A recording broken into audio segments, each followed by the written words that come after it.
Bon.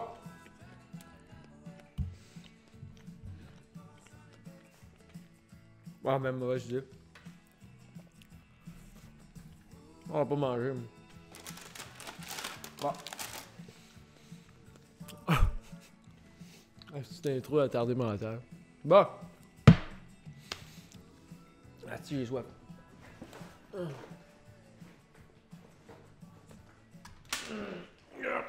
Tabarnak, c'est vierge. Ah ouais. On va essayer de faire un podcast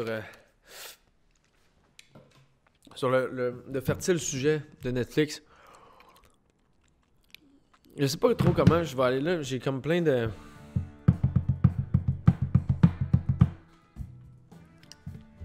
Clapton.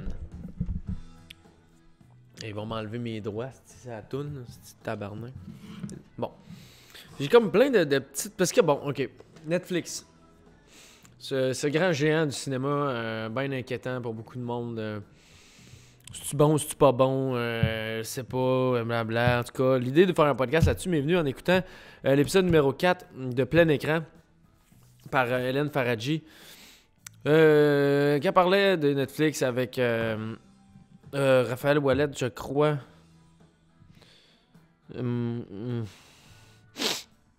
Tabarnache de cette petite vierge. Ouais, Raphaël Ouellet, puis... Rayon bâtard, calice, de style. Raphaël Ouellet, puis... Sophie Parizeau. Ouais, c'est ça. Anne-Sophie Carpentier. Non, ça reste. En tout cas, l'épisode 4 de Plein Écran que j'ai trouvé bien intéressant. Là, c'est à savoir, leurs podcasts sont comme est-ce que Netflix veut tuer le cinéma?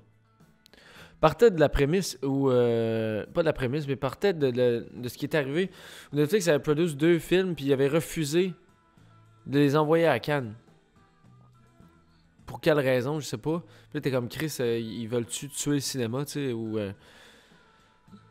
Là... Non, ils veulent pas tuer le cinéma, loin de là, parce que c'est ce qu'ils font. Puis même s'ils voulaient, ils réussiront jamais, ok? On va mettre quelque chose au clair, le cinéma va jamais mourir. Jamais. Le cinéma va tout le temps exister, peu importe ce qui arrive, ok? La vision romantique là, du cinéma, aller en salle, voir des vues, puis ça va tout le temps être là, ok? Puis... Comme les livres arrêteront pas d'exister, même s'il y a des livres digitales ou, tu sais, puis il faut faire un peu d'histoire. L'histoire, c'est comme une monde, ça permet de savoir d'où on vient puis où est-ce qu'on s'en va. Ça fait l'air d'eau qui dit ça. Puis si on fait un peu d'histoire par rapport à ce cas-là de Netflix, ben c'est... Ok, ouais. C'est que, bon, mettons qu'on se transpose en 1948 à Hollywood, où le studio système fait complètement monopole. Il arrive quelque chose qui s'appelle le Paramount versus United States, un cas en cours, le Paramount Case de 1948, où ça a marqué complètement la fin du studio système. Parce que le studio système, là, c'est pas compliqué. C'est à l'époque où les studios renaient absolument tout le cinéma. C'est-à-dire, ils régnaient sur la production, sur la distribution, puis sur l'exhibition, sur l'exploitation en salle. Puis ça, à partir de 1948, c'est devenu... Ils ont cassé ça parce que c'était de l'intégration verticale qui venait à ruiner, en fait, la compétition, puis le free market. Parce que, bon, faire des notions de base d'économie, t'as de l'intégration verticale puis t'as de l'intégration horizontale. L'intégration verticale, c'est quand une compagnie détient tous les secteurs économiques d'un même produit, tu sais. Comme là, les compagnies de production, les studios américains, il y avait possession de la production, de l'exhibition et de l'exploitation. De la distribution et de l'exploitation. Donc, c'était l'exploitation de tous les secteurs d'un même produit, c'est-à-dire le cinéma. L'économie verticale, c'est, mettons, une compagnie de médias qui gère, qui a des cinémas, qui a une compagnie de production de cinéma, mais en même temps, il y a une compagnie d'édition de livres. Mais tu sais, il fait juste de la production, tu sais, de livres, de la production de journaux, il fait de la production de telle affaire, c'est juste une affaire, mais dans différents domaines. Bon, c'est assez pour ça, on comprend. Donc, en 1948, il arrive le Paramount Case où la Cour suprême des États-Unis tranche contre Paramount. Et à partir de ce moment-là, plus aucun studio a eu le droit de posséder production, distribution et exploitation. Exploitation, là, c'est des salles. Mais dans le fond, là, avant, les compagnies, ils faisaient des films, ils les envoyaient, ils les faisaient distribuer dans leur propre salle. Fait que ça faisait du block booking, tu sais. Ben, c'est ça, c'est du block booking. Attends, du block booking, c'est une autre affaire, mais... Ouais, c'est ça. Anyway. Ça faisait que de ce fait, ben, les compagnies de production, ils faisaient bien ce qu'ils voulaient parce qu'ils faisaient leurs films, ils les distribuaient dans leur propre cinéma. Fait que t'as aucune compétition, là. Les petits exploitants de salles étaient... Tu sais, genre, c'est quoi l'intérêt d'un studio d'aller donner son film à une salle qui ne possède pas?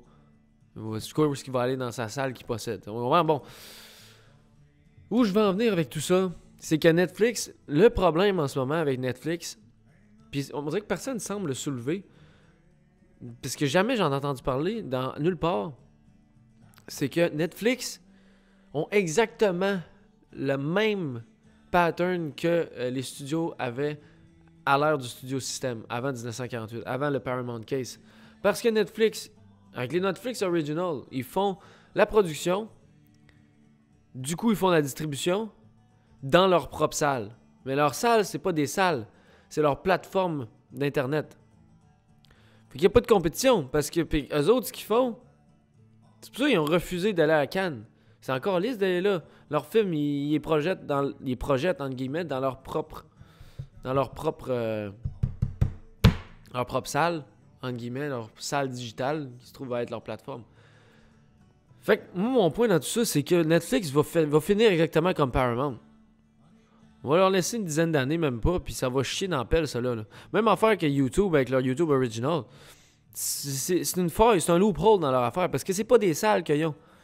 Fait que la loi est comme... ils ont comme une faille, tu sais. Ils vont finir pareil, tu sais.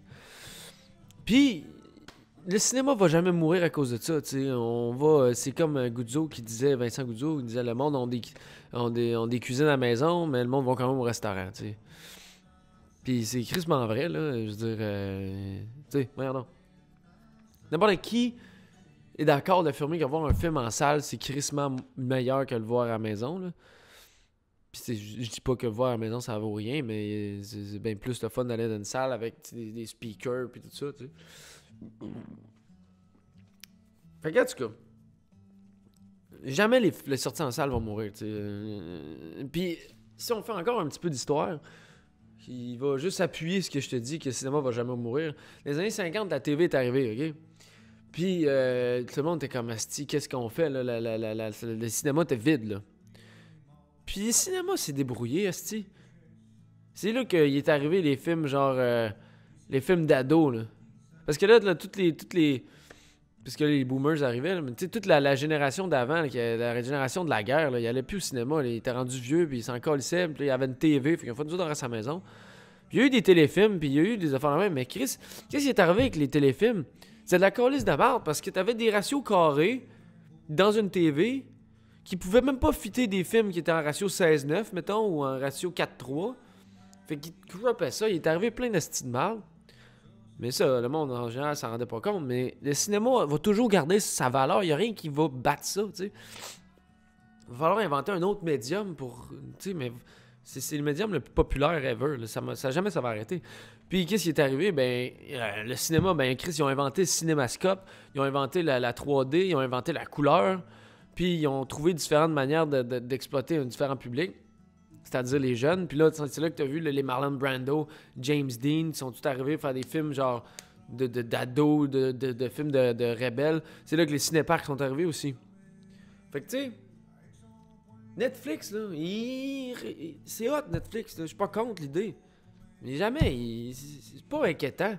Ils vont finir, mec, ça tombe en cours, ils vont finir la même affaire qu'à Paramount à 48. Puis anyway, c'est ça, dans l'autre podcast, là, ils disent que les salles d'art et d'essai, puis toutes sont en augmentation. Puis le cinéma moderne vient d'ouvrir. Ils ont ouvert le cinéma du musée. Le beau bien, ça roule bien. Le parc aussi, c'est rendu... c'est post-moderne d'aller au cinéma, c'est rendu hip.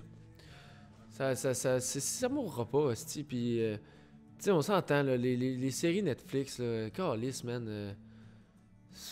Je sais pas, là, c'est pas bon, là, tu sais, c'est pas... c'est correct, là, en tout cas, je tomberai pas là-dedans, là, mais tu sais... Fait que... Je sais pas trop, là, Netflix, là, ça mourra pas, tu sais. On a eu plein de preuves, là, que... C'est ça. Le Paramount Case, c'est un gros exemple de qu'est-ce qui va arriver à Netflix, sûrement. C'est vraiment juste un loophole qui sont dedans, en ce moment, tu sais, puis... c'est ça. Là, je sais pas, j'avais écrit... La critique, c'est important, même pour Ready Player One. I guess.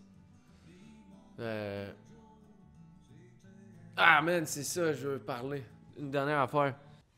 Ah, là, je m'en allais parler d'une autre affaire, mais une affaire que j'ai oublié de parler dans ce podcast-là, c'est qu'il y a quelque chose de vraiment intéressant aussi avec Netflix, c'est que, genre, tu sais, le cinéma, au début, là, ça a été bien la merde à savoir c'est qui avait inventé le cinéma, c'était-tu Edison, c'était-tu les Frères Lumière.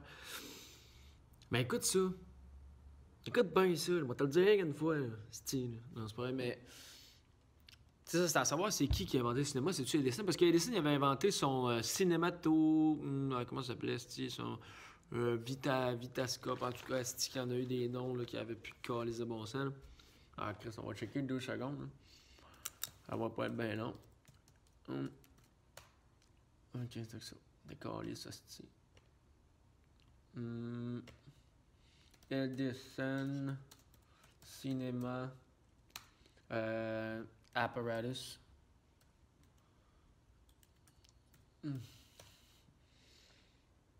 Kinétoscope.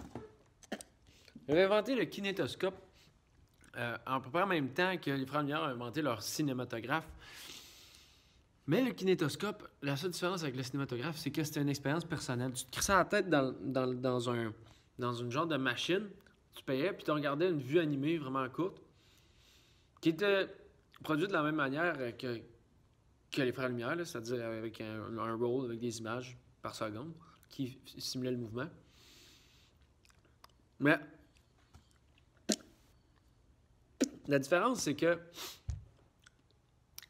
les Frères Lumière, quand ils ont fait leur présentation, c'était en groupe. C'était devant un public. Il y avait plusieurs personnes qui assistaient à une projection. La différence avec Edison, c'est que c'était à usage genre individuel. Tu peux pas checker ça, tu sais. Tu peux pas checker ça en groupe. Fait que le monde a dit, mais ça, c'est pas Edison qui a inventé le cinéma. C'est les Frères Lumière. Parce que les Frères Lumière, ça a été une projection publique. C'est ce qui définit un peu c'est quoi le cinéma. C'est une projection d'une vue animée en public. Mais, l'affaire avec Netflix, c'est que maintenant tu checkes un film sur ton cell, comme ça, là, tout seul dans ton lit. C'est quoi la différence entre ça et l'invention d'Edison? Les deux, c'est une expérience cinématographique individuelle. Il y a un film, il y a une vue animée, puis tu le regardes toi-même tout seul. Fait que là, ça remet crissement en doute à savoir c'est quoi le cinéma finalement. Tu sais, ça veut pas dire. Fait que finalement, le cinéma, c'est pas juste. C'est pas juste. C'est pas juste une projection publique, tu sais. Fait que. Faut penser à ça. C'est ça que Netflix amène aussi encore comme débat. C'est crissement intéressant. Mais là, ça revient à la question d'André Bazin. Qu'est-ce que le cinéma? Elle pose la question, c'est quoi le cinéma? C'est quoi le cinéma? Tu m'as lu, c'est-tu? Bon. Fait que là-dessus, je continue, on revient à l'autre vidéo. Elle est bon. OK. Ah, man, c'est ça, je veux parler. Une dernière affaire. Ah, man, faut que je check c'est quoi. Il y a un esti de bon clip. Non, t'as peur, toi, tabarnak.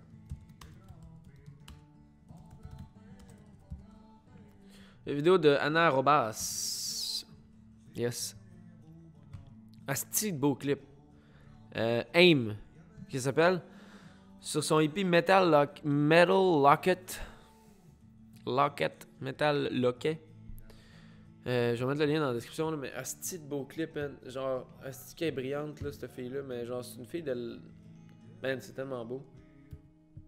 C'est sa musique.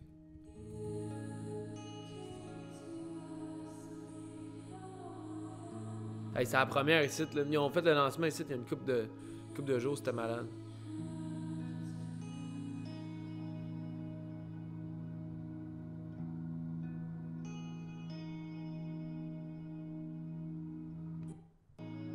Asti que c'est beau, man. Genre, le lightning, là, le lighting est crissement sick.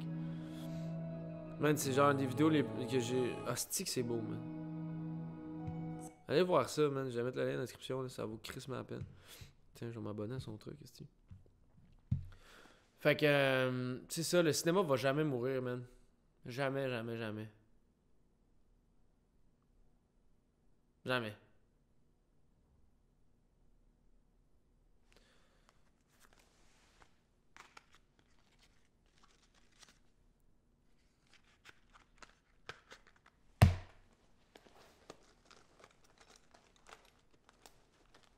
Jamais.